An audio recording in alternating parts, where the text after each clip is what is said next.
Hi friends, எல்லோரும் வந்து நல்லா சப்போர்ட் பண்ணுறீங்க. நம்ம சேனலுக்கு வந்து 100 சப்ஸ்கிரைபர்ஸ் வந்திருக்காங்க. ரொம்ப தேங்க்ஸுங்க என்னை சப்போர்ட் பண்ணதுக்கு.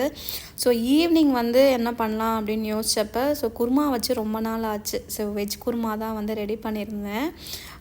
பசங்களுக்கு அது கூடவே வந்து இட்லி தான் வந்து ஊற்றி கொடுத்துடலாம் நைட்டு அப்படின்ட்டு.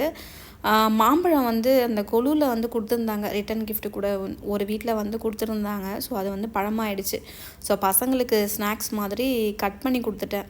ஸோ கட் பண்ணி கொடுத்துட்டு ஹஸ்பண்டுக்கும் வந்து வச்சுட்டேங்க.